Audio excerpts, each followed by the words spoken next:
One day, I was preparing to go to a trip to San Francisco, and I was carrying a laundry basket full of clean laundry up a flight of stairs.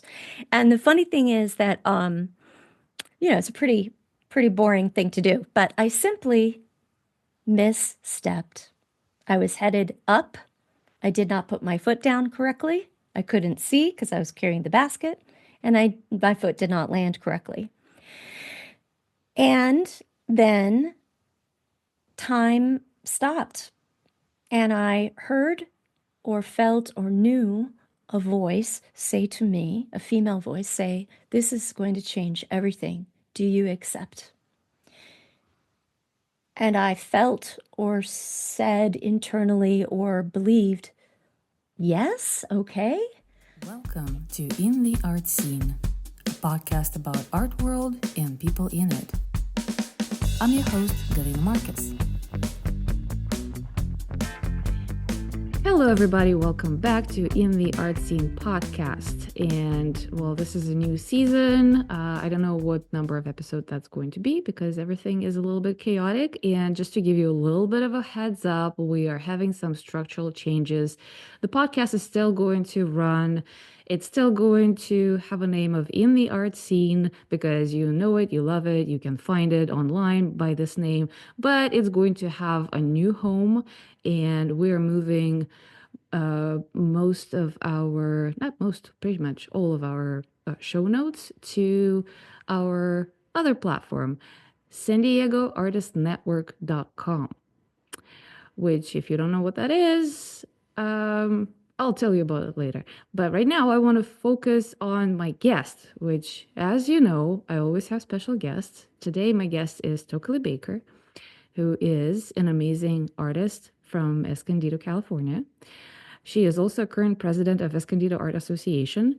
But our conversation mostly today is going to be about her out of this life, literally, experience and how it informs her art. And I will tell you, like, with as little as I know about this story, it's already blowing my mind. So I am as excited as you are, guys. So welcome, Tokeli.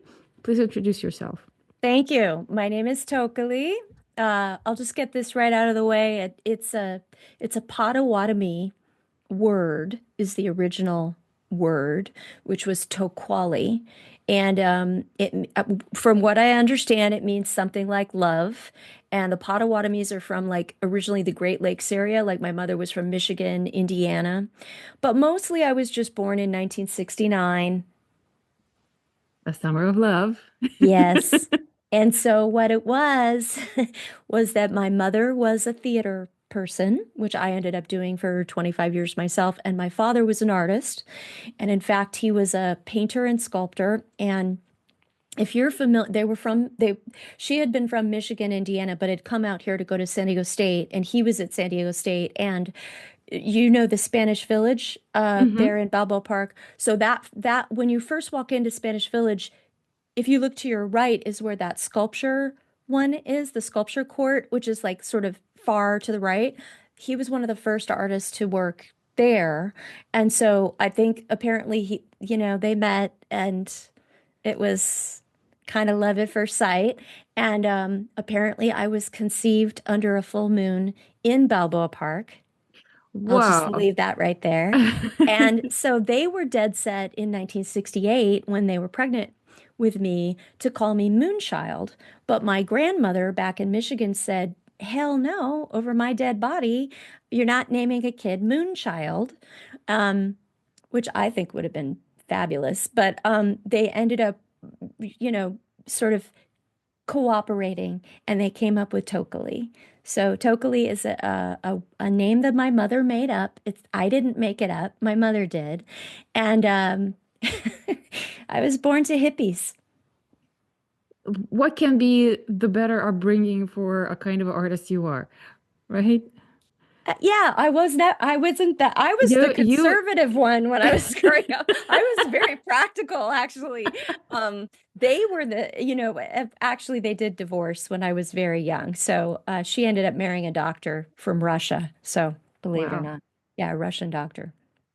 Probably Jewish. So there you, yes, yes, of course.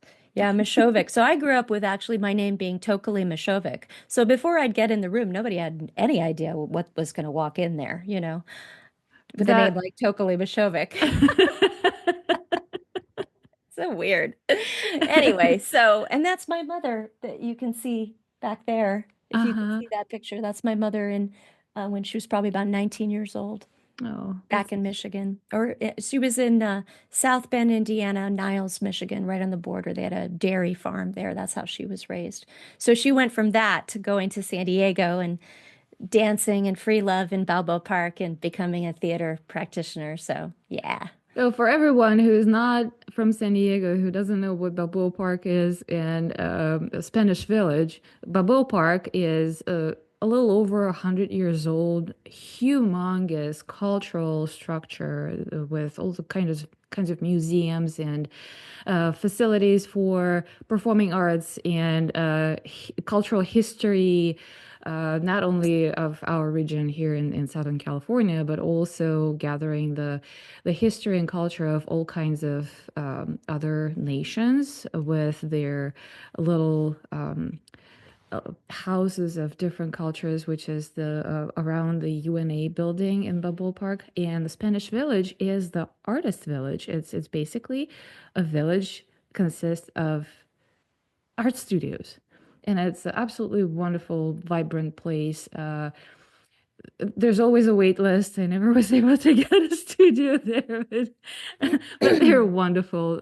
So if you are in Balboa Park and if you're interested in art and if you're interested in supporting local artists of San Diego, please check that out because you'll Yes, find absolutely. everyone can find something. But then also you will witness firsthand place where Tokeli Baker Was conceived. originated. Yes. That's the family lore You, anyway. can you imagine if it goes down in the history books like Balboa Park, Spanish Village, the place where Tokyo Baker was conceived? Oh yeah, right on the hill over there, behind those bushes. Yep. Oh, that And that Balboa Park in general is really quite fascinating to me because the architecture is so special and so magical. And even a lot of the history about that architecture is very very interesting. yeah, and well, from what I understand, it was built like the entire park was built for the World Yeah, Fair, right? that's the Of story, yeah, although of a lot of people. 1917. Yeah, and a lot of people have gone down various different rabbit holes about Tartarian architecture and different things like that. So they could even be much older, but it's hard for us to tell. So it's very interesting. It is very interesting, but it's not the topic of our conversation today. No, it is So not. let's get back to you. And now we know how you've been conceived. Right. So we've This is gone way a back to the beginning. yeah. Fast forward. Did you have a question for me, or should I just tell No, you about go myself? take it from here. I Okay. mean, you gave a really good background to understand everything you're gonna say from this minute on. So Right. It's gonna strap in, folks. It's gonna be a wild ride. Um, so I was a child actor and because my mother was in the theater and all of that, and I did a lot of commercials and that kind of work. So I was always sort of outside the box and definitely was part of the GATE program and had private tutors and stuff like that. So I was always like a weird kid. But I was pretty, as I said, I was pretty practical. I'd be like, hey, I got an audition in 30 minutes. Let's go, mom, get in the car. I was a very practical person. And fast forward about 40 years, okay? So I'm in the theater. I have both an undergraduate and a master's degree in theater. I've worked professionally in theater and film and television. I also was a working jazz musician. I was very lucky. I worked with some of the great players in San Diego, Peter Sprague, Gilbert Castellanos, so many others, Mikan Zlakovic, one of my dearest friends, and really toured and did all that stuff, created my own music. So I had a really rich background as an artist, so of multidisciplinary art. So I did both theater, I did musical theater, then I did jazz, and then I switched to painting. And I had not been trained or anything like that. And I ended up, what happened was, my mother passed away, who was a really big part of my life. I had been married before I met my husband, and I had a daughter, and she really like helped me to take care of my daughter. And so when she passed away, the bottom kind of fell out from under my life. And after that, pretty quickly after that, I met my husband, who's a wonderful person, and we've been together ever since. And both he and I were also very practical people. He's an engineer, very left-brained. I was an artist of varying types, very right-brained.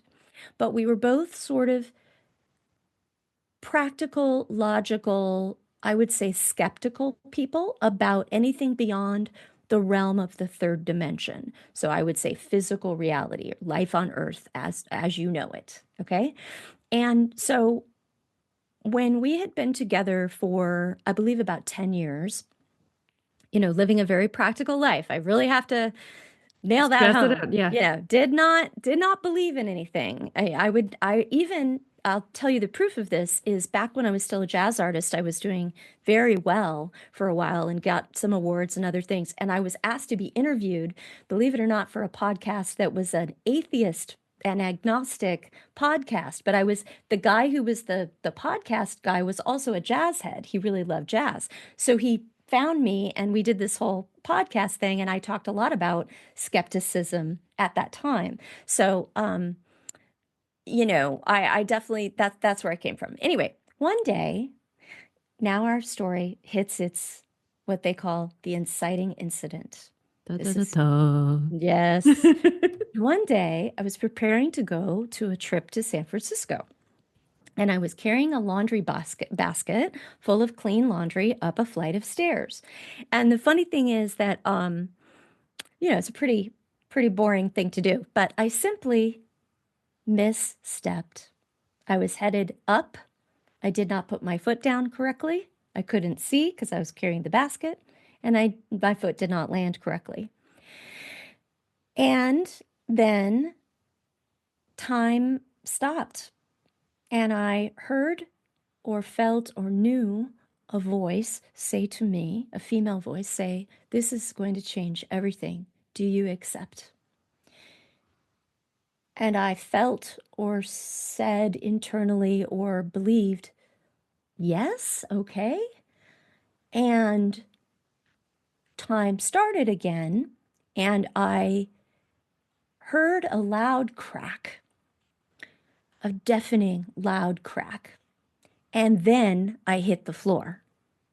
So Wow. that's a lot of things to happen before you hit the floor. It kind of sounds like, well, this is not really fair to put such a condition on a disoriented person who just misstepped the, like, boom, do you accept? Like, what to do? Like, well, I guess. I don't even know, but yeah, sure. Okay, go ahead.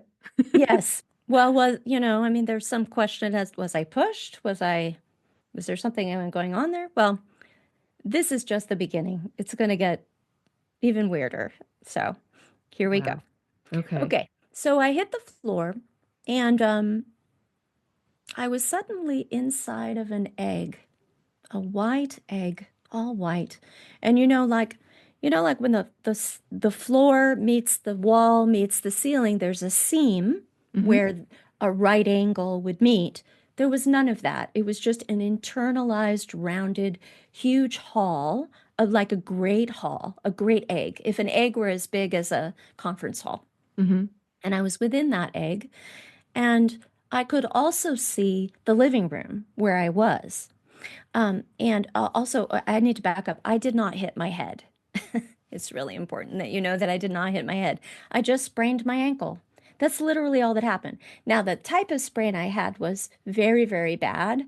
And So, later, when I went to go visit an urgent care, I was surprised to find that the doctor, for the first time in my medical life, actually told me a truth. The doctor said, "This may never heal." I've never Sure. heard a doctor tell the truth like that. Like, I don't know what's going to happen. This is the worst I've ever seen. This may never heal. And that he was right about that. Anyway, back in my living room, so I fall down the stairs, I hit the ground, I'm inside this egg, and I hear these sounds. And the one sound is kind of like a rumbling. Like, have you ever been in an earthquake? Not the major earthquake. But like, when Yeah, I with the can understand. rumbling, Yeah. yeah. So like the rumbling, like if you can imagine either an earthquake with the windows and the doors rumbling, or maybe like if you were underneath a train, like Mm-hmm. rumbling, Mm-hmm. um, if you're like Tom Cruise in a movie and you're hanging underneath a train, that's what it would sound like.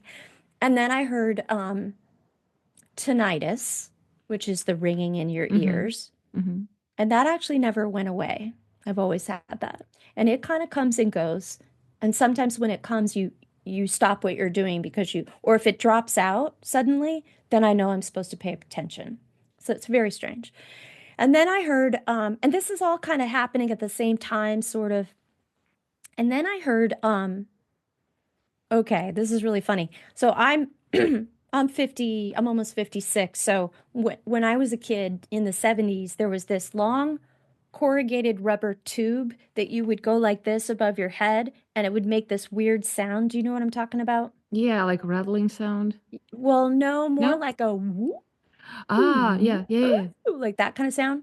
Now, if you took that sound and if you had a symphony of those, Wow.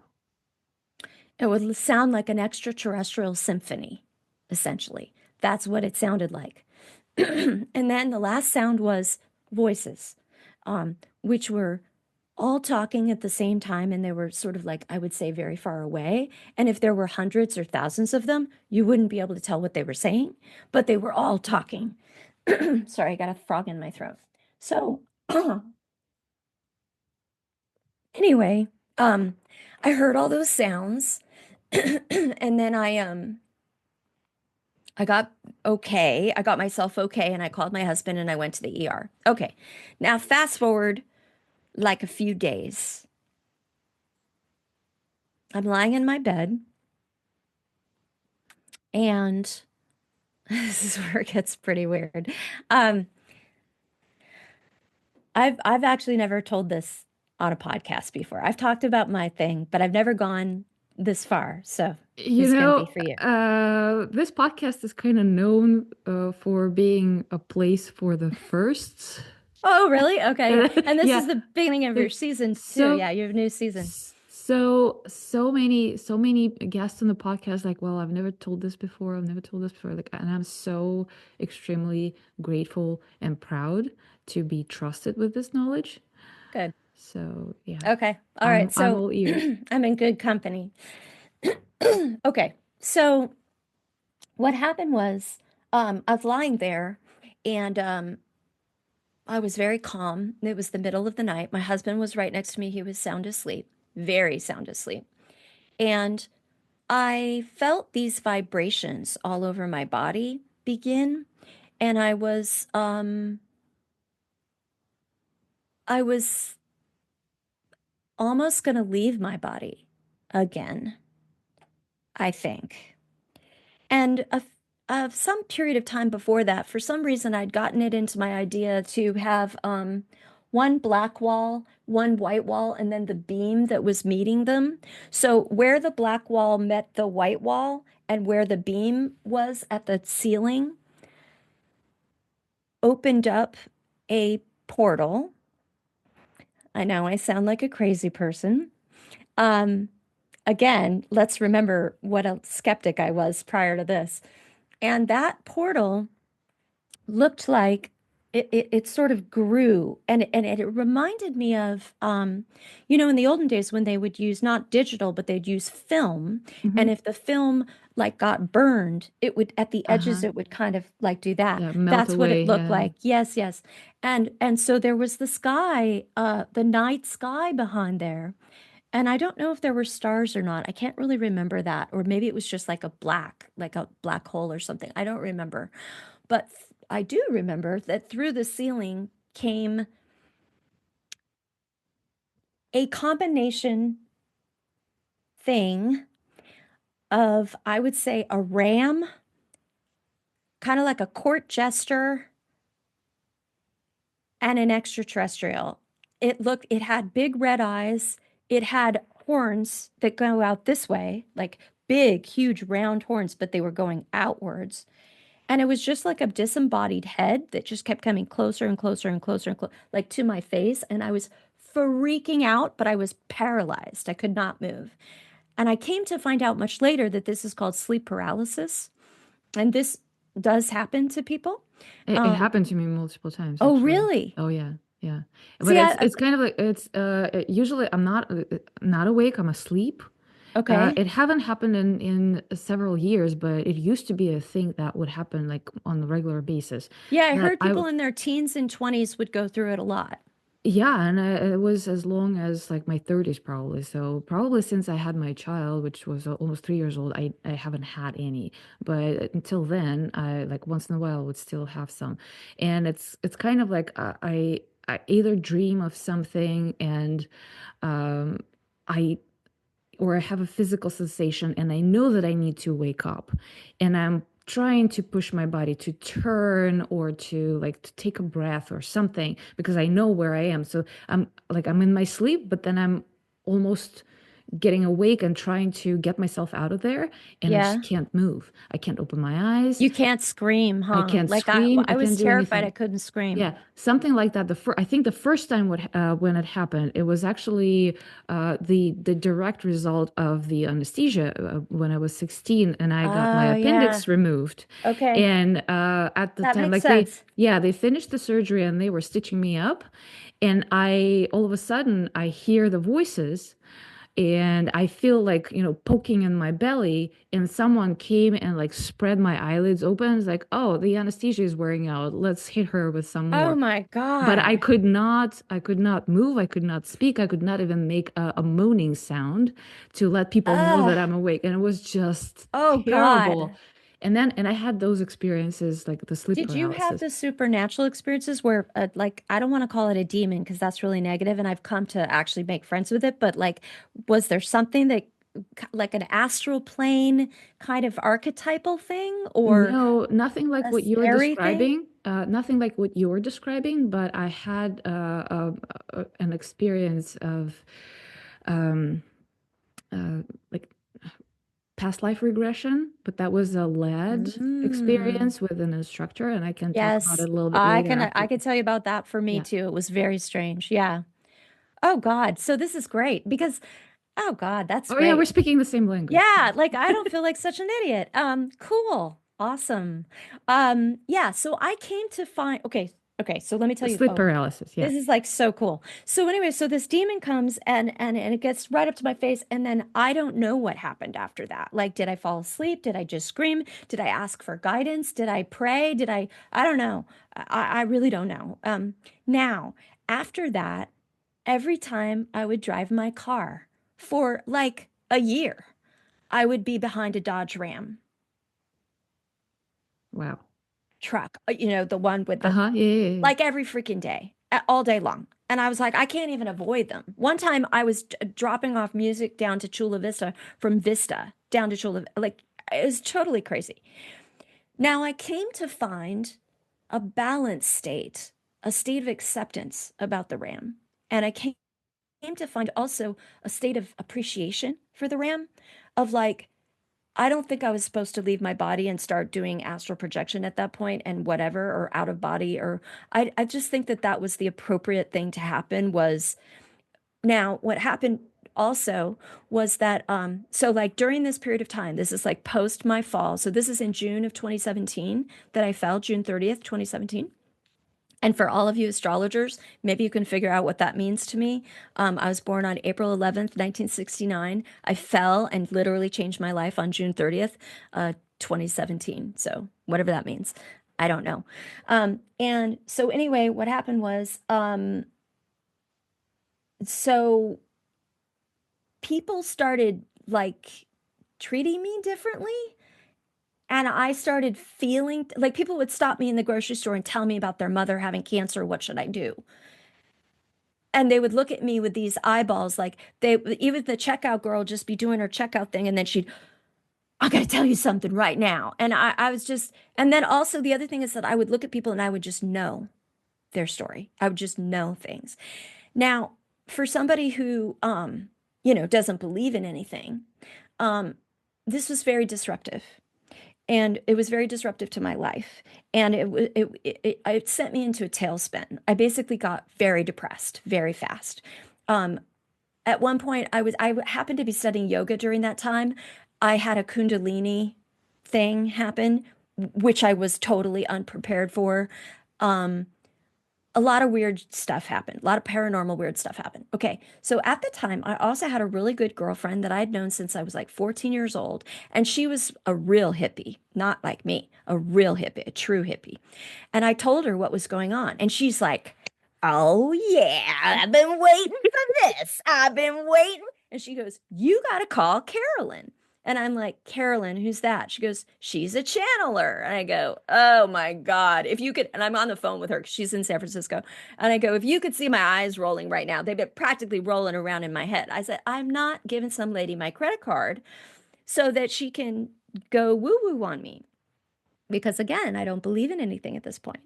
She said, you got to try her. She's been doing this for 30 years. You just got to do this one time. She channels a Native American soul group. That means a shamanistic group of souls that are called Sun Bear, that is based on a real man who was part of a real tribe in the Pacific Northwest. And when he passed on, he became this group, Native American soul group, this, I would say, collective organizational consciousness, which we'll call Sun Bear.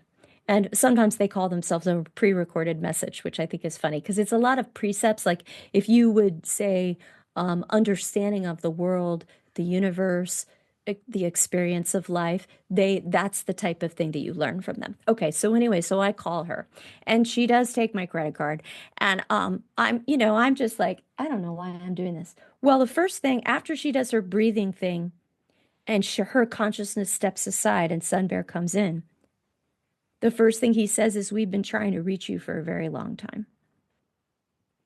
And he tells me things that there's no way, even Tracy, my friend, doesn't know. There's no way he knows what he knows. Just absolutely, positively, 100%. No internet, nothing. There's no way. So now I got to pay attention. I got to be present because some truths are going to come to me.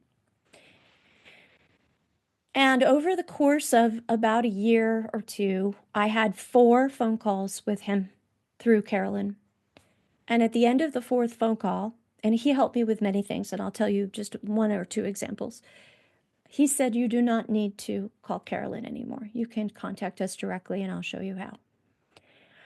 Now, one of the things that happened early on, within less than a year, I would say even less than a number of months after I fell down the stairs, is that one of my phone calls to him, I was so desperate and so scared and so out of my gourd, really, because I'm seeing things that other people aren't seeing. Okay. And I'm telling my husband all this, and we're actually like not doing well in our marriage because that's not what he signed up for.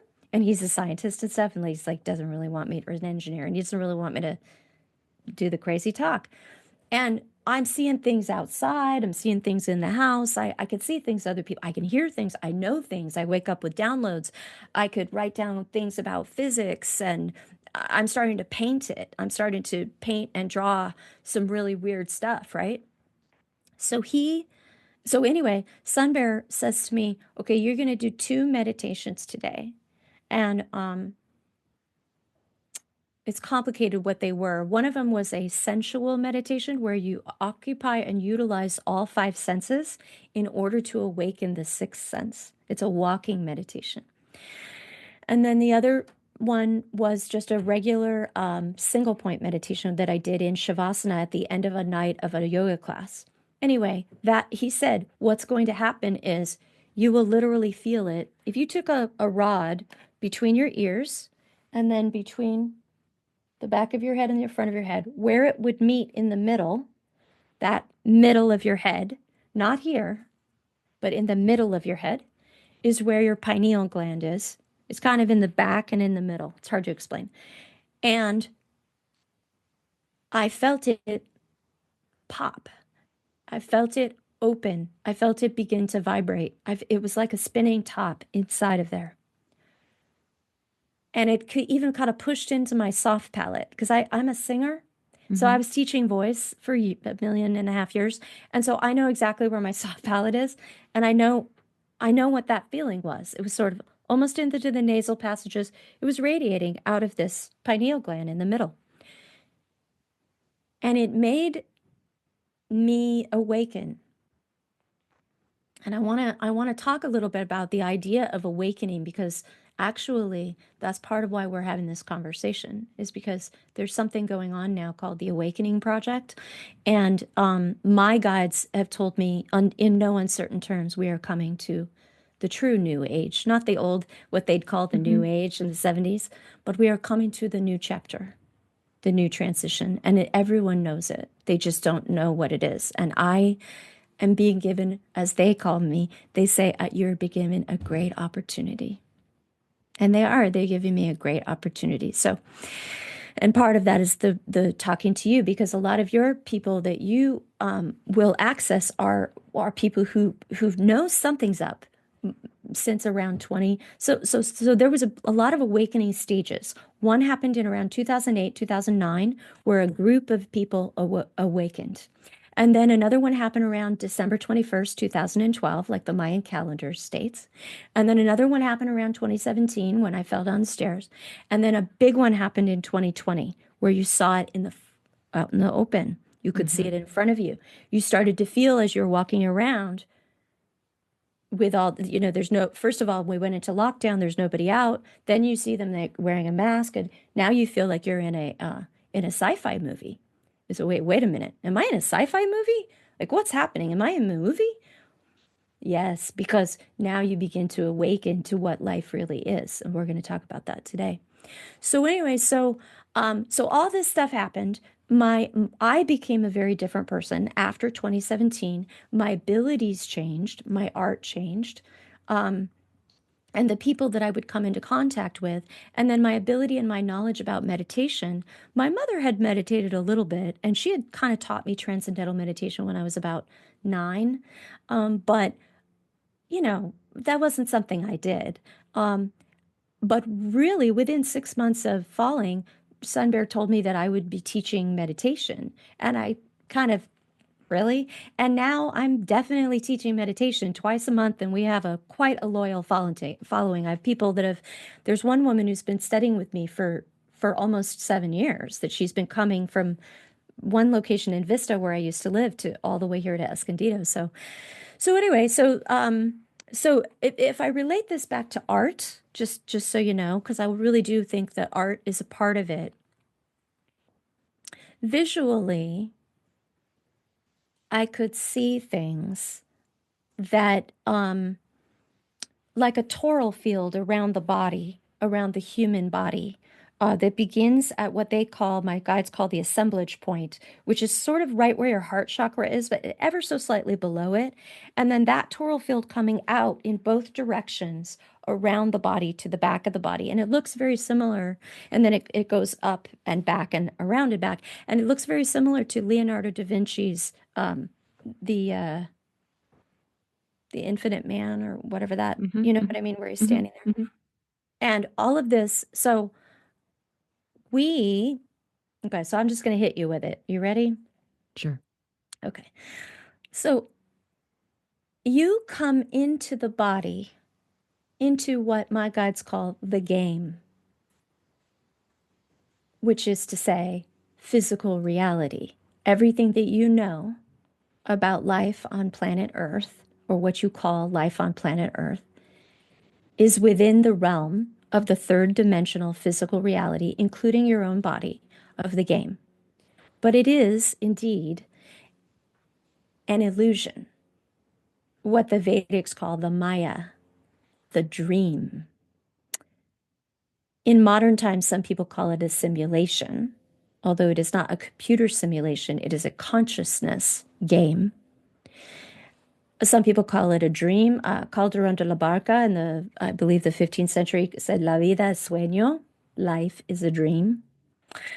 And all the great sages and rishis and gurus throughout the millennia have eventually come to the same conclusion that this is not real, that we are having an experience of the experience.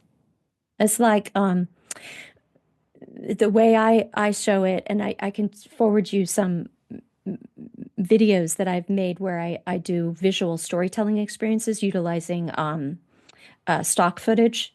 So it looks like a little movie, like a short 5-minute movie, but to explain consciousness. Oh, So we can link it up with okay, show notes for sure. Yeah. okay, cool. So like one is called the sphere. And basically, if you could imagine yourself now inside of a great sphere, in the great beyond the outer space, and you're inside the middle of the sphere, and you're sitting in like a bucket seat, and you've got a controller in your hands, and you're looking at the screen, which is 360 degrees around you, all around this sphere on the inside of your sphere. And it kind of, you can swivel your bucket seat in any direction. And when you see on this screen, you see your character. And that is you. That is Galena here in this reality. We identify with our physical senses and this experience of being incarnated within the physical body, which is why it's so hard to leave, and it takes quite a lot to leave the body. We identify with these feelings of reality, what we call reality, third dimensional reality, so much, and our character in the game, the person that I am now, so much that we forget that there is what is called the second self. Some people call it the higher self. Some people call it source, the connection to the all that is, 0 point. Sometimes it's called the Akashic record. Everything that's connected outside of the game, let's say. You can feel it sometimes in meditation. You can feel this idea of like who is observing the one who is observing, the awareness of awareness itself. Sometimes I call it when I'm speaking to students. So, how do you be aware of your thoughts and feelings and your experience as the character? And how is that character like, how do you feel about that character? Can you pull away just ever so slightly to that character and feel this greater character, higher? Almost you would, when you think of that character, you would, that player, as opposed to the character, the player would feel almost like a giant, almost like a massive giant to you. And my experience has been so far since I've been channeling, ever since I fell down the stairs, is that my team, which is more than just Sun Bear, I now have access to what I call the Watchers, not in a negative way. So everything I want to make people like not get freaked out, but it's such a wonderful team of I don't even know necessarily that they've ever been incarnated, but I can just tell you that the way that we are seen as the people who choose to be inside of the sphere and be incarnated in the game, it's such a big deal because we are seen as superheroes. You know, it's like prior to going through what I call the forgetting machine, which is where you get into the body and now you come into the realm, which is the game. And it's like crazy and chaotic and you don't know what's going on. And society and your parents and everybody you ever knew tells you this is all there is. And then, but you know, like you've gone through this forgetting machine to get in here, but this slight connection you have to something greater. And I think all people can begin to connect to this the way I have. It's a practice. They don't call it a practice for nothing, you know? It takes a while to get there. But anyway, so the Watchers, the way they see us is, I mean, can you imagine if you were one of the Watchers and you said, I'm going to go play the game. They need me down there. You know, it's chaos down there. I want to help to awaken. I want to help to bring the game to the next level. I want to be a part of this movement right now. I'm going to come in. I'm going to embody and dive into through the forgetting machine and into this physical body and I, not I remember who I am. I'd say you're nuts. Yeah, right. Well, now you would. Yeah. But at the time, and the watchers say to you before you do it, are you okay? Are you sure? I mean, it's gonna suck. Okay. And you say, "Yep, it's totally worth it. This is the most purposeful a soul can be." And you do it. And they watch like a soap opera. They love you. Right. It's they know it's up and down and crazy and chaotic and confusing and but there's a destiny to the awakening project, and that all people have the opportunity to awaken to this greater reality, to this relationship with something greater than just the game. And that is where we're at now. And I feel so lucky. I feel so grateful and so lucky. I don't know how we got so lucky. Now, unless we're in some kind of a time loop and maybe we're the only ones that the game has ever been and all of recorded history is just part of the backdrop. But if it's not that, then it's just that we are super lucky that this particular period of time, you got to be born when you were born, and me too, that this crop within our lifetime. I'm not kidding. I'm not kidding. This is not hyperbole. Within our lifetime, something big's going to happen. There's a shift, and it's not just within our lives, although that's important, right? Your singular awakening is a reflection of the collective awakening and influences the magnetism of the manifestation of the collective awakening. Yeah. So, I mean, holy moly, how lucky are we that we got to be here during this time? I have so many questions. Well, first of all, Okay, so I let's want go. to I want to give you some chills. Mhm. So, prior to our conversation today, this week, since the weekend, today is Thursday. For some reason, so I was working in the studio. I'm working on the project for the show, and usually when I work on something, I either listen to the music or sometimes I go into the podcast, and sometimes my brain kind of wants to listen to some sort of information that I would not necessarily seek purposefully, like on the regular day. And for whatever reason, I stumbled upon the Neil deGrasse Tyson's podcast, which is called Start Talk. And I was going through the episodes where he is discussing with other astrophysicists and like not the molecular, but a particle physicists and Yes, other, yes. specifically the questions about consciousness. Hmm. And I was like, why, like, it didn't even occur to me why, but then just like you say, this serendipity that this is the conversation that we're having today is not it doesn't feel, at least to me, like a coincidence. No, it's not. Right. It's uh it's all part of, I like to call it destiny. I'm yeah, just and going there. I I'm just believe that doing it. everything happens for a reason. I That's my personal belief, and people may share it or not share it, because Mm-mm. there were other conversations on deGrasse Tyson's podcast about, well, actually, almost kind of a similar thing. There were a couple of episodes about a free will, that we actually do not have a free will, that everything is predetermined in certain ways. Actually, we do Uh, have free will, though. That's very important. so, well, I mean, there are discussions about that, Yeah, yeah. which is, it's all It's about both. neurobiology and, everything, astrology, psychology, you name it. So it's kind of interesting to listen to it from like a very, very scientific standpoint, which like it's totally different language for me. I'm not a scientist, never wanted to be a scientist, but watching and listening to those, dudes talking about like scientific evidence of how things happen, and do we have a free will, do we not have a free will, what consciousness is, does it apply to everything in this world, does it apply only to humans and animals, mammals, whatever. So is it a like, is it a conversation of, how big your brain proportionally to your body? So all kinds of crazy things that absolutely did not make any sense to me. It was just a background for me in the studio doing my project. And here we are talking about this.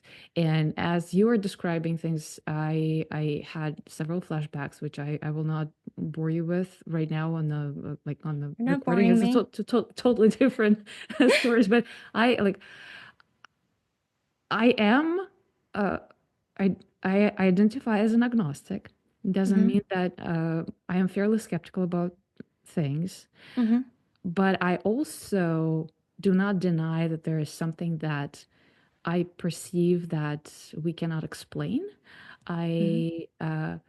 I do not have the direct experiences like you have, Hmm. but I kind of feel like, yeah, all of those things are connected and things are happening for a reason. And I also remembered my experience with a past life regression, which was very Oh yeah. interesting. Tell me about that. In a second. Okay. I have this big question because as you were Okay. describing of our higher selves being players in the game and the game is being very important and other Yes. beings are just watching it and cheering us up and or being entertained. So my Well, question is like, it's more than just being entertained. but What happens here matters to the whole. so my question is why? Why are we in What? the game? Yeah, why the game? We came to experience that which had not been experienced thus far, and it's of such a very high emotional uh, experience, a high emotional frequency that it's almost like burning through something that needed to be burned through. Like if you were gonna like clear out a land area or something, you would clear out piece by piece, acre by acre. That this idea of the human experience is one of the most dramatic and I will just say experiential that it's possible to have. There are other experiences. For example, when I had my past life regression, all of my past lives were off planet. Interesting. The lady who did my regression said she never had that happen before. I certainly didn't believe in any of that. All of my past life regressions were I was another type of being. So, um, I think that we are playing the game. This is consciousness expressing itself. Um, we imagine. Let's talk a little bit about. I would call it. Well, Sun Bear calls it the Great Spirit. So in the Native American tradition, we call. Which is so interesting that my name is Native American, right? And I'm not Native American. And so, like, why is my name Native American, given that my parents were just simply hippies? Like why is my name Tokeli? And I didn't make that up. It's on my birth certificate. So the Native American tradition, we call it the Great Spirit. Okay. And what I mean by that is I mean the God of your understanding. That which you in your mind allow, even as an agnostic, for the idea of what we also call sometimes the all that is. Some people in science would call it the field of consciousness, or sometimes they call it 0 point, which means the zero will actually is representative of everything. In the woo-woo circles, they call it the Akashic record. It's just like everything, right? Every stream of possibility, the physicists call it, and then it comes and manifests in singular. So when it's a wave, it's everything. When it's a particle, it's expressed as one thing. So this idea of the God of your understanding is everything, that which is in the game and also that which is outside of the game. So, in other words, that which is manifested into third dimensional, quote unquote, reality that you are experiencing, as well as this greater reality, which is almost undefinable. Because as you go through and you think about this greater reality, you must sort of come to grips with the concept of infinity, which is extremely difficult for human beings with the brain tool. I call it a brain tool. By the way, you were talking about how big your brain is and stuff. So your brain does not create consciousness. It's a decoder. It's a decoder tool for the field, which is the all consciousness sine wave stuff.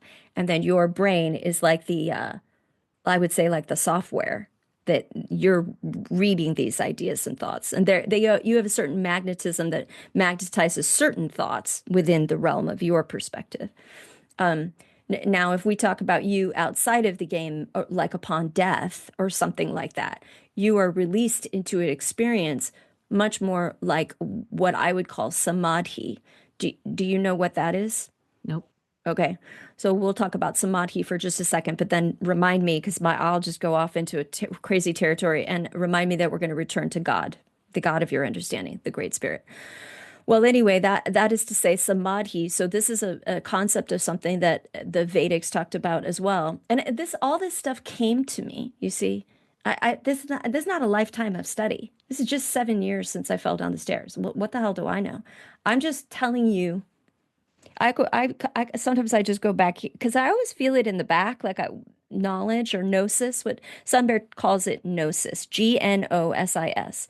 So gnosis or knowing, the downloads. They're sort of back here, or sometimes I just go do do do do do do do do, because that's what it's not normal thinking. It's not beta brainwaves. So anyway, all this becomes available to you. To me, it became available to me after I fell down the stairs. Anyway, samadhi. So one time, I'll tell you this little story. My mother had passed. I'd already fallen down the stairs. We had moved to Escondido, and I happened to be walking around Lake, is that Lake Dixon? I am Lake not sure. Lake Hodges, that's it, Lake Mhm. Hodges. And there's a bridge that goes over this sort of dried out estuary area. And there were these reeds, all the reeds, and they were all sort of bent in the same direction. And for some reason, this movement and this huge, massive area of everything going in a certain way brought out in me this feeling. I could feel, I think maybe because I was walking and I wasn't thinking and I just was being. My mother was the first time my mother ever came to me. Now, what was ironic to me was after I fell down the stairs, I've had experiences with dead people, but my mother was the one that I really wanted to see, and she wasn't even the first person to come through. But eventually, this did happen that my mother came through, and I wasn't even lying in bed. Like usually, I was lying in bed. Anyway, so as she came through, I just was flooded with, obviously love for her and missing her, and a feeling of like her telling me you have nothing to be sorry for. Like I think I always felt guilty somehow, because she passed very suddenly, and it was she had an aneurysm, a Mm. brain aneurysm, so she was dead within a couple of days, and she was perfectly fine prior to that. She's like, I got a bad headache, and then she's dead. So I missed her on a level that, like the bottom dropped out from under my earth. So when she came to me, with coming to me, she also brought to me a package. And the package was, as I was walking and I was having this emotional experience with my mother, she suddenly, I want to say, imparted to me, or through this thing, gave to me the experience just for about, I would say, probably a minute and a half, this thing called samadhi, which is an experience of being outside of the linear expression of the game. So here you are in the game in your everyday life, and you experience thoughts and feelings linearly, meaning one at a time. But when you leave the game, or you have this cracked open opportunity experience for samadhi to come in, which is very rare, and your body can only handle it for a very, very brief period of time. Otherwise, you burn out. It's the experience of the breadth of all human emotion at the same time. It That's even samadhi. sounds It's overwhelming. horrible. It's horrible and wonderful and beautiful and tragic in a one moment. And it burns you up and it frees you at the same time. And you feel connected to the entire earth and to the all that is and to everything outside of it. And you also cry and feel melancholy, but also wonder and all. It's everything. There's no, I cannot impart it to you. You just have to experience it. So that's what it's like in non-linear, all that isness, like out there, you know? This opportunity for this tragic experience of being a human, of one tragedy at a time, one emotion at a time, that you're going through linearly with time, which is not really a real thing over there, but it is here for this experience, is actually easier.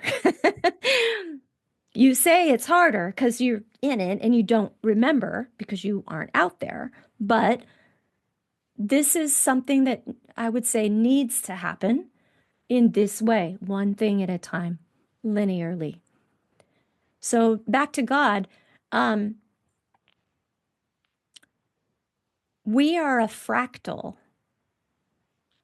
like a one image they gave me once, that a sun bear gave me one. And God, by the way, is just, it's not, it's like energy. It's like an energy source. It's like fuel. It's not, it's like consciousness itself. It's not like a man, you know? I Yeah. suspected. Yeah. I mean, I always it's a did. thing. If anything, if you could, I mean, without being disrespectful, if you could call it, that'd be a little closer. And that's a long story too, because there's some extraterrestrial races that still don't understand that. But at any rate, the human connection is that which is beyond and does understand it. And we can get to that later about our DNA roots and what that has to do with extraterrestrials. But at any rate, what was I talking about? God. God, the God of your understanding. So what it said to me once was, imagine an octopus or a cuttlefish. I originally was a cuttlefish, but imagine that it has an infinite number of tentacles. You are that which is a toenail on the end of a tentacle of the Godhead. So you are connected to the Godhead, but you have forgotten because all you see around you is a bunch of other toenails. You are connected to the Godhead, but you have forgotten. You do not look up to notice that you're part of that. And when I say you, I mean your consciousness as a whole, but I also mean like the consciousness of like my dog or even a plant or even a molecular consciousness, like a liver cell has a certain type of liver cell consciousness and a lung cell has a certain job to do. So when you look into pantheism, you understand it's everything is consciousness, right? It's all just types of consciousness.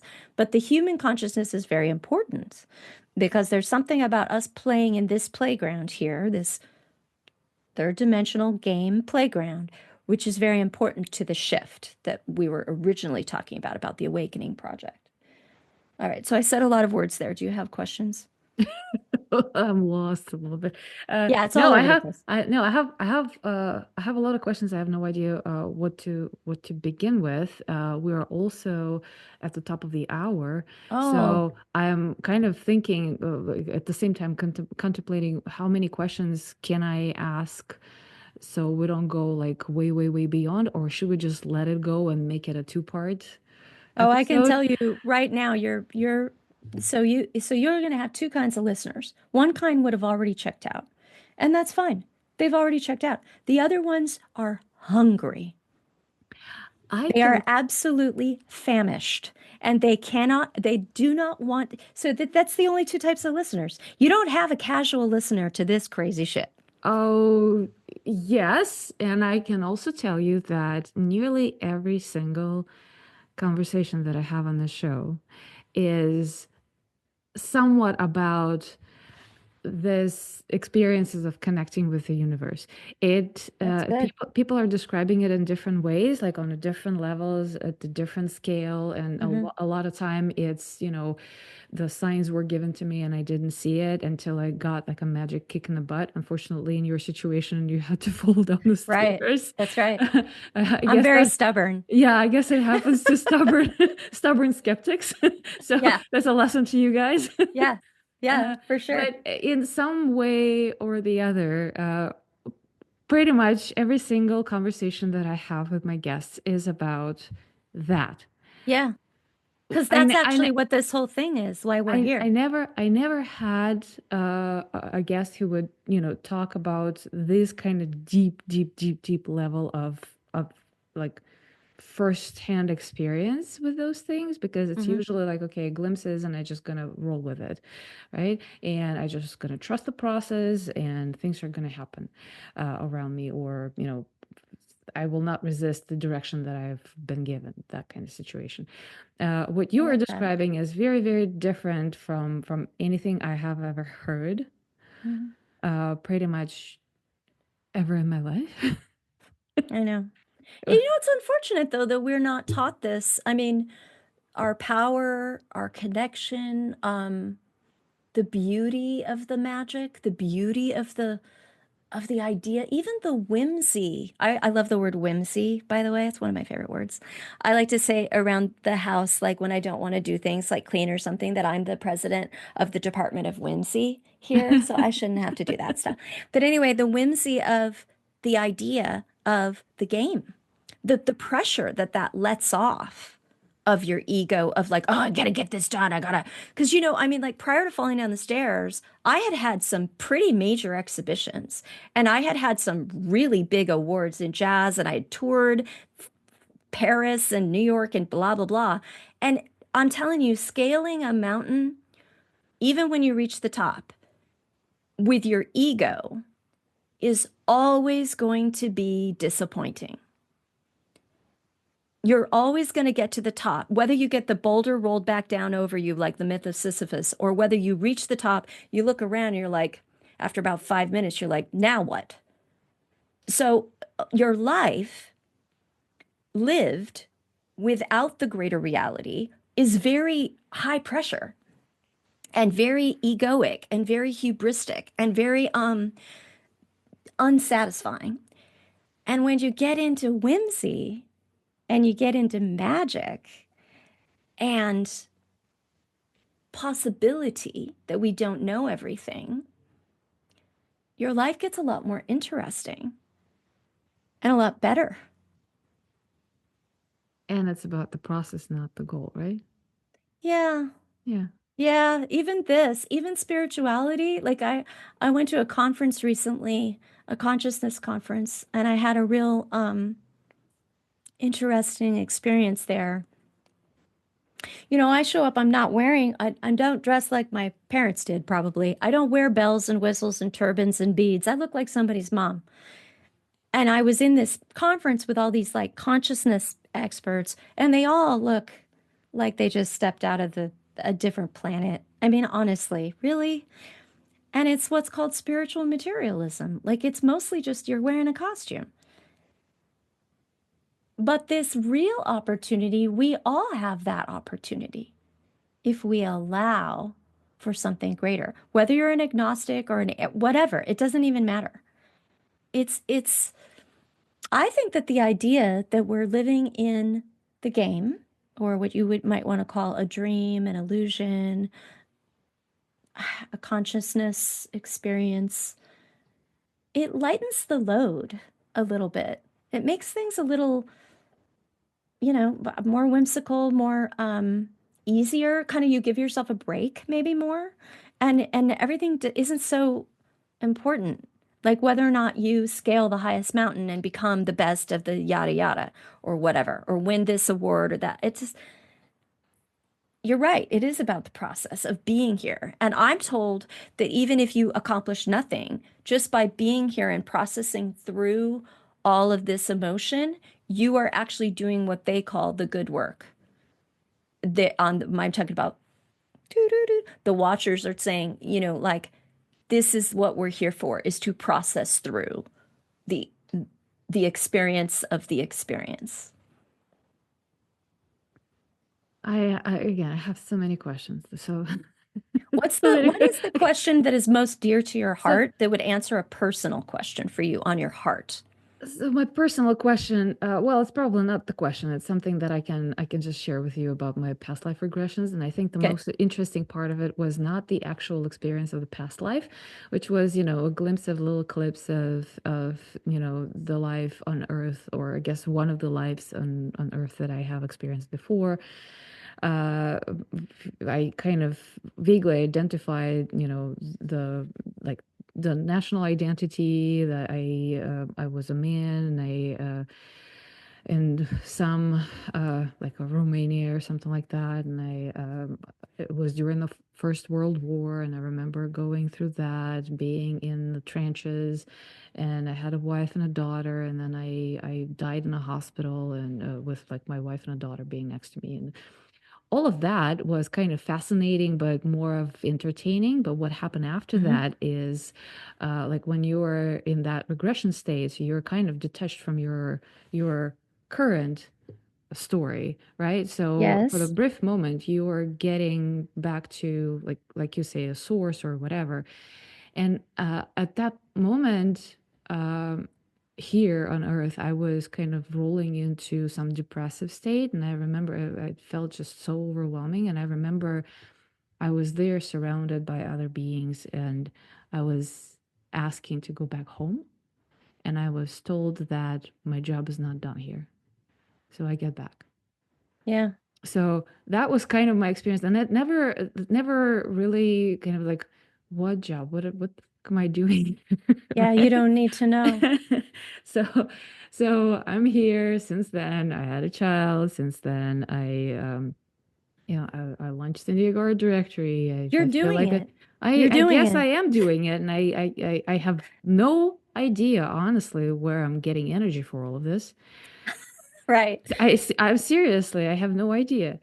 Uh, but the question I have, and it's not necessarily a personal question, but it's kind of like for those of us who are incarnating several times, and we kind of have to, because I've been also told by a yoga teacher of mine who was studying the Vedic astrology at the point, and she did the mapping on me, and that I have assigned myself some really, really, like, if you look at the planets, like there are like very difficult things to overcome.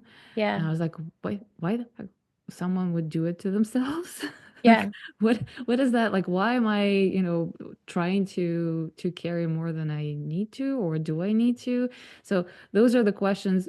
Although she did the same for my son, and he is apparently brand new and going to have a happy life because that's what he created for himself. Like, I want to be happy. No worries. He's just smarter than we are. Yeah, Yeah. right? uh, Um, well, but first of all, I want to tell you that reincarnation isn't quite what we've thought. I mean, I would recommend you read the story called The Egg, mhm. because you can time isn't what you think it is, and so therefore, like you could reincarnate as a like third century BC woman in China too. So I just want to just plant that seed that time isn't quite what you're thinking it is. But um, I don't really know the answer to that question other because I had really hard things happen. Like my first marriage was really shitty. And of course, I wouldn't have my daughter if I didn't do that. So I often think, well, it is what it is. But like even little things. But I think that life is not experienced in the past or in the future. So I just want to say this one thing and then we'll get back to like what we're talking about. But the real way to clear out any kind of karma or recurring patterns and stuff like that is to be in a real state of presence in the now. Because when your mind, your brain tool is doing thinking, most of the time it's thinking about the past, like should have said that, I should have done that. God damn it. Or it's thinking about next time I'm going to do this and I'm going to go and I'm going to do this and that, plans in the future. It's rarely the experience of the experience itself. And there's a reason for that, which has to do with kind of like the way we're trained here within the matrix. Um, we're going to come out of that. We're in the midst of coming out of that. But the power that you have it, to manifest, to heal yourself, to do a lot of different things, to create new patterns, etc., is found within what I would call awareness of awareness itself. I think that Eckhart Tolle calls it presence. And it's you can even do it like you and I can do it right now. So here we are. We're having a podcast. And I am now feeling the chair underneath me, the room that I'm in, looking at you, my friend, and being very present, even while I speak. So I'm capable of talking, but also really feeling my senses, really experiencing this importance of this moment. This is really the only thing I own. I could have a heart attack in 5 minutes. I don't own the future. The past is dead and buried. That's just a series of snapshots. Sun Bear is saying that's just a series of pictures that you time jump from one moment to the next. That's time. So, what you're experiencing in the experience itself, which right now, this conversation with you is the most important of my life because it's the one I'm having. That's profound. So, that's it. That's where Yeah. you find all that. But anyway, back to your well, I don't know if I've answered your question at all. I really don't think I have, but I don't know that I necessarily know all the answers. I know what I will always tell you the truth, like whatever happens over here, but I don't always know everything. Like, why would we have suffering? I think it's also to learn what that is, like what the suffering is, what we can get out of it, how to be in a state of gratitude for it and learn from it and process it through. One of the things, and I'll just tell you, the Watchers would say, are saying right now is to become godlike, to become so great at forgiveness, so great at the acceptance of all possibilities on a spectrum from very, very good to very, very bad acceptance state, or the state of awareness itself, the state of presence, the state of Zen, some people call that. To be so good at that you're into this, what Sun Bear says sometimes is the art of allowing. Art is done in different ways by different people, and we learn to be in a state of allowance. This is the Hmm. highest. So this is why, for example, like let's say in the political spectrum, um, the people over here think that they're the heroes and these guys are the villains, and the people over here think that they're the This is heroes and these guys are the this is villains. so this That is is so not, this is so funny that you got into the political conversation because that's literally what I had in my mind to ask you next. yes. Because it's really important. This is a new message coming through. And I really think this is super duper duper important for our time that we're going into with the Awakening Project. And they're saying that we have to learn how to not identify with our political opinions, to be in a state where you let go of knowing what the truth is, because you might not know and you might not be right, and to allow for all possibilities and to be in a state of forgiveness and allowing at all times. And also, they're saying that, and this is like really interesting. So I wanted to tell you that. So I have a kind of an I would say an agreement where on the left side of my body, just on my leg, kind of near my knee or just below my knee, I get this weird buzzing feeling if I'm on the right track. And earlier, when you were talking about like the purpose of why you were doing the Arts Network and some other things where you're saying like you have so much energy and you don't know, I just wanted you to know that my body told me to tell you you're on the right track and that you are correct. Yeah, you are correct. That is just, I just wanted to just give you that one. Okay, so what was I talking about? Oh yeah, politics. So they said, yeah, it's so interesting. Balance state. It's like a fulcrum, right? You kind of have to be really good at balance to allow for a contradiction to exist. I believe it was Einstein who said that genius is the ability to hold a seeming contradiction in your hands simultaneously. That's genius. Is to allow that you don't necessarily know everything, and I'm getting that feeling on my body now, and to allow for the possibility that you might not be right, you might have more to learn, that you must be, in a sense, they would say that both these people over here who they think they're right and then they think these guys are wrong, and then the opposite, they're both going to be humbled.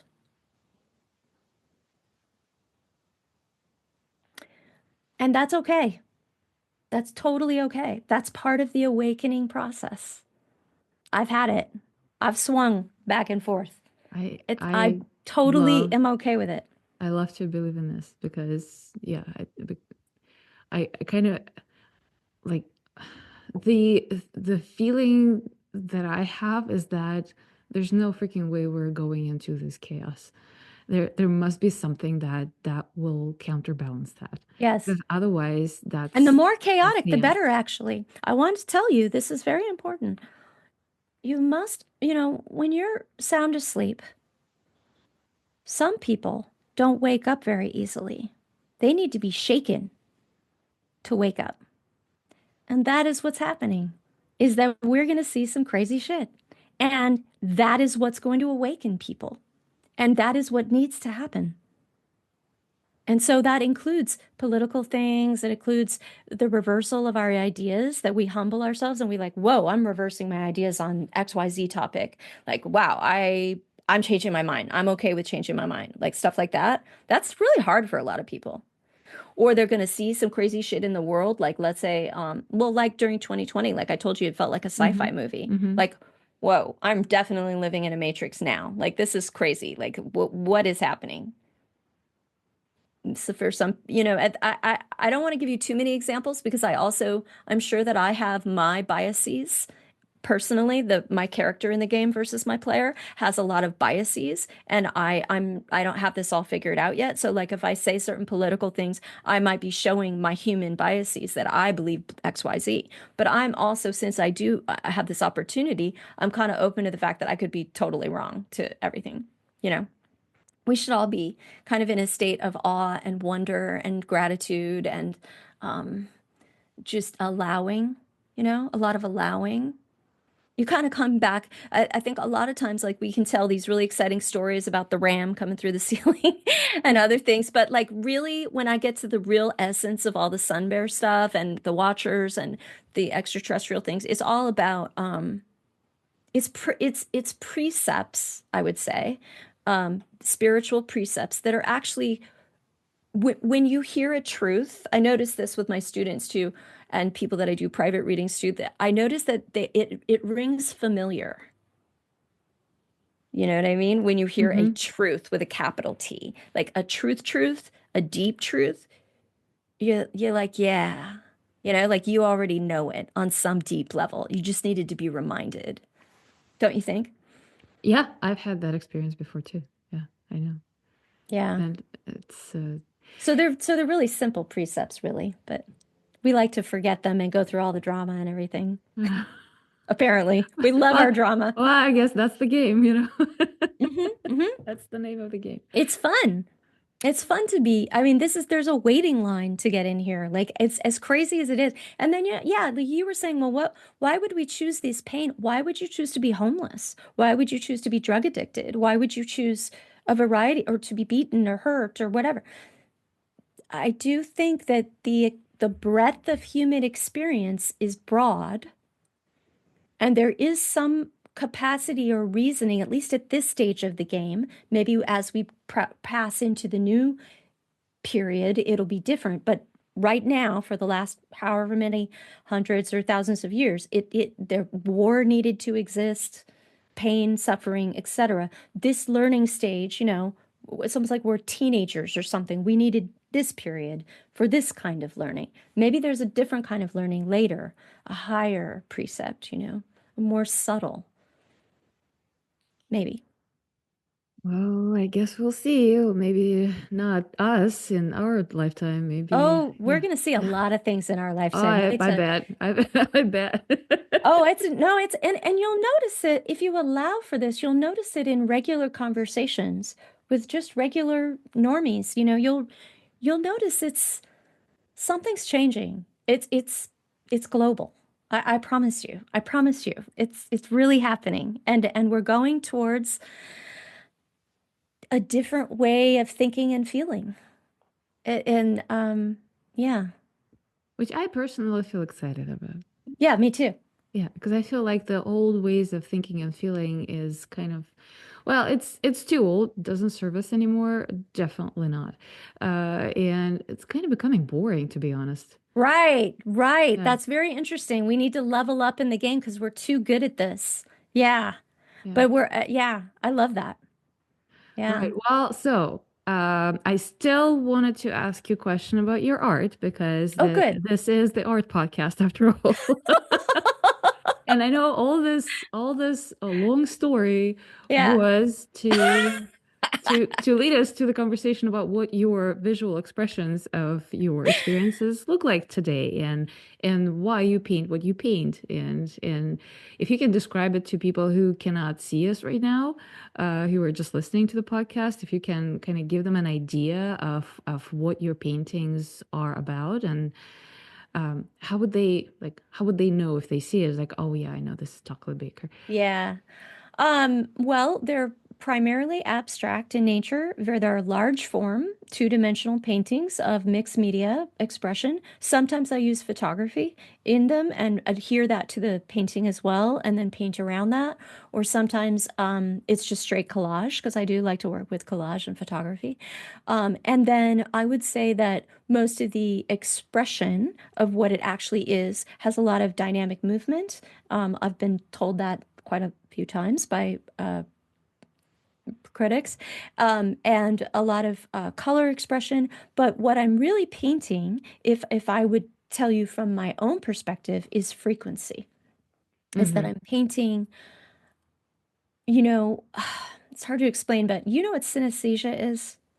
Yes. Synesthesia. Okay, so that Yeah. like if you know the number nine, it looks like brown, and the number Yes. five Yeah. looks like green. Okay, I kind of have a little bit of that, and it has to do with sound kind of and visuals. So like they're kind of connected somehow.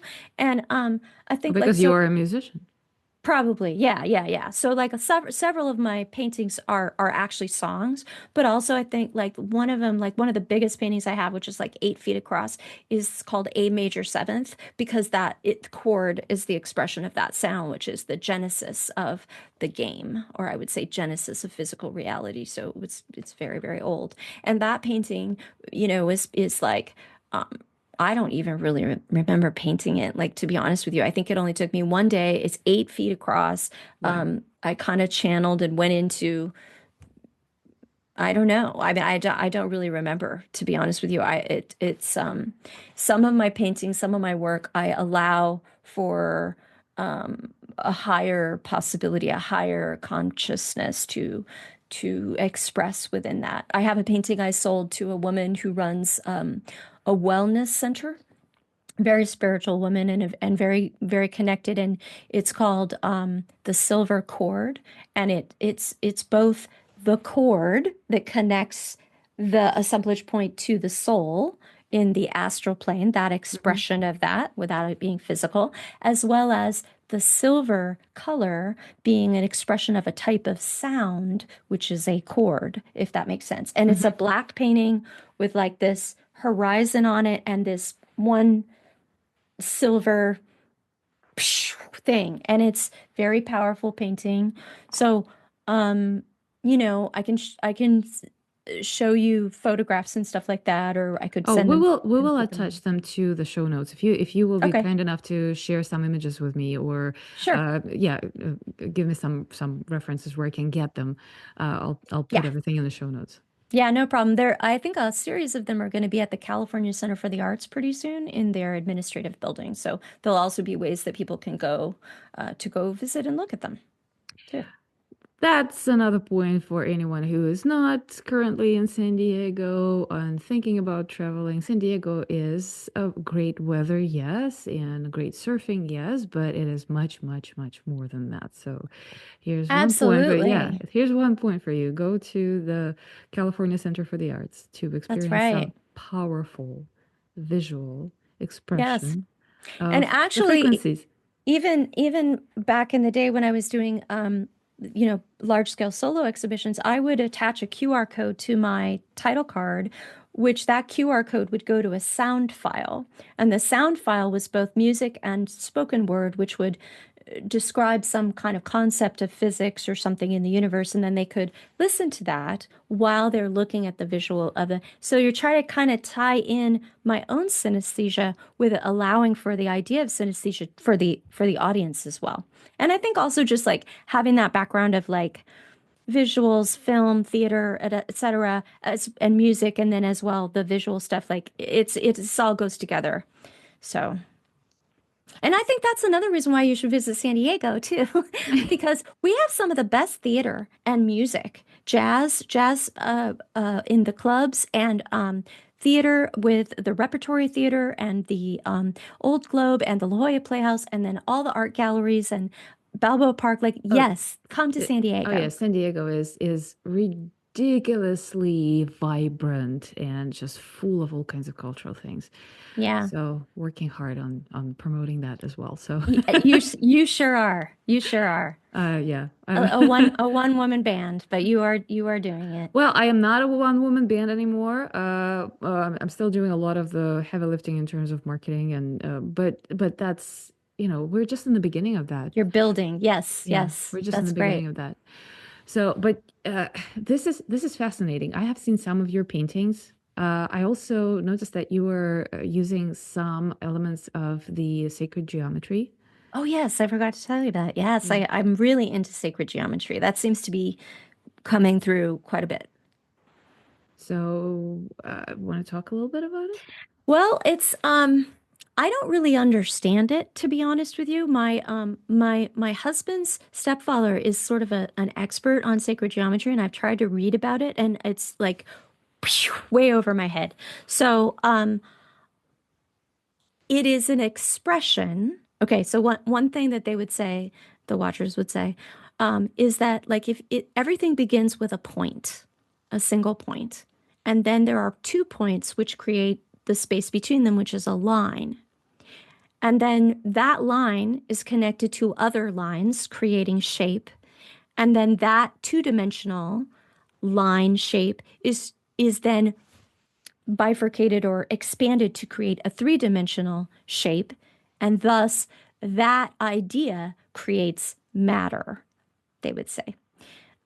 So the expression of math, geometry, and let's even call it engineering or science as the expression of matter also builds, like as it grows, as that physical matter grows into the birth of the human DNA and the human experience, ideas. So you could see the idea where something that begins as a point then gets extrapolated with millennia to become an idea or a concept. So all of that is to say that this idea of sacred geometry is an expression. So each, let's say, symbol might be a symbol of something else or of a whole precept or concept. So I don't really know much more about that, and I don't know how to make it and everything like that. When I created those pieces that utilize sacred geometry, I was able to find sacred geometry images, and so I do a lot of cutting and coloring and reshaping, and then embed them into the canvas, and then pull out other imagery. So I will send you some examples of that. Mm-hmm. But I'm not sure always what I'm doing. I really do allow for higher consciousness to help me. Well, for someone who doesn't understand what the sacred geometry is or how to explain it, that was a pretty profound explanation. Oh, Yeah. thanks. I always thought about sacred geometry as also an expression of frequency, just like you Sure. described your experiences, Yeah. because it is a certain repetition. It's a repetition of the point, repetition of the line, repetition of the shape Right. in different uh, um, uh, regular or irregular patterns. Yes. Yeah, So it is and it then is they in a have way, yeah, it is those in a way. somatic where they put sand or water and then do a Uh-huh. sound and then Uh-huh. it makes a shape that looks Yep. just like sacred geometry. Like, yeah, for sure. Yeah, man. Yeah. Right on. It's pretty cool, bro. But I don't really, again, I'm not very smart when it comes to all that stuff. So, but it's really interesting. It is And really interesting. apparently it wants to come through in the work. So it is something that I have brought into the work because I get that guidance. Well, that said, okay, so it's been an hour and almost 40 minutes since we Oh, started great. talking. That's great. It is Well, great. I probably will chop it into two different episodes. mhm. So people please come back. Uh, said me at the end of the second part of this conversation. Well, you can put that in later. I will, yes, I will, definitely. But this is an enormous pleasure having you on the podcast. I wish we will come back and talk again because there are lots of different topics there's a that I wanted to discuss with you because this is just one part of your multidimensional presence. You also have enormous influence in the place where you are. You are the influence in the art scene of Escondido, California, which is in and of itself is absolutely interesting topic to talk about. Um, which we're still in the art podcast, right? Yes, I would love to talk about Escondido because it's a really fun, quirky place, and it's a very special place with its own unique set of challenges. But it is a really fun place that I am happy to call my home, and I'm glad that I was able to settle here ultimately and find the home that I'm in too, because it was a very particular type of house that I was looking for, and I'm really lucky that I was able to find it. So let's put it out there that we will have you back on the show. Okay. We'll talk about other things. Okay. And maybe even we will come back and talk about more of your experiences, and maybe there will be some new information that you will channel and will be able to share with us. Which Sure. I think if we're really going through this major transition, the more we Hmm. talk about it, the better. The more we manifest it, The the more more we we met it. create it and Yes, co-create it. Yes. because because let's face it, it is becoming old and boring. We gotta do something about it. I would tell you, do you have comments section? There's a comment section on whatever podcast platform people are using, so they can put the comments on. Um, well, you know what? Actually, so on Spotify, whoever is listening on Spotify, we will do the question for the audience. There will be a specific thing. Uh, and I'm sure there is a comment section on Apple Podcasts and whatever, Pocket Casts, whatever you guys are using. But go in this situation, if you're listening on some other platform, go back to Spotify and say our question and respond to it I as would well. So. urge you to look at those comments, Galina, because I have a feeling that the question is this interesting to you? Is this valuable to you? Do you get something from this? Do you want to know more? Are you sparked? Is your imagination and your soul on some level sparked by this kind of conversation? And I would ask that and ask you to read the comments because I have a feeling you're going to get some surprises. And I think you're going to get some more stories from other people. And I think that you're going to get some ideas about, yeah, and I'm feeling that feeling in my body. So I really urge you to do that. Okay, so the question for this episode is going to be Did this conversation resonate with you? And if it did, how? Cool. So we will check the comment section and share with everybody in some later episode. So that will be interesting because before that, I didn't pay attention to the comments at all. But I will tell you that I have had guests on the podcast in many, many different occasions who actually came from listening to one of the guests and resonating with their story and realizing that this is a platform for them to share their story. Oh, And that's I great. never turn away anyone who wants to be a guest in the podcast. So the only condition is that you need to be related to the art world in one way or another. It doesn't really matter if you are an art historian or a visual artist or a musician or an art appreciator and have your own And things there's to, so much of yeah, that. I mean, it's right? so many different things. Yeah. Yeah. We're So all I, artists. Come on. yes, really. So I never ever turned away a single person. And I can Great. tell you the episodes where I'm jumping in without like doing much research, or if the kind of a top level research didn't give me much information and I was like, okay, well, let's just give it a shot. Those are the most mind-blowing That's episodes great. I have on the show. It's That's just awesome. amazing. So this world is awesome, weird, whimsical, and everybody has a story worth sharing, and we're all I love artists. it. So put your answer in the comments section. I love it. I love it. Thank you. Well, thank you for coming over. Thank you for your time. And well, at this point, I don't want to say goodbye, but I guess I have to say goodbye. But it is a goodbye. It's for a little while. Until I see you again. Yes, until we talk again. All right. Okay. Thank you. And we'll see you guys in the art scene. Thank you.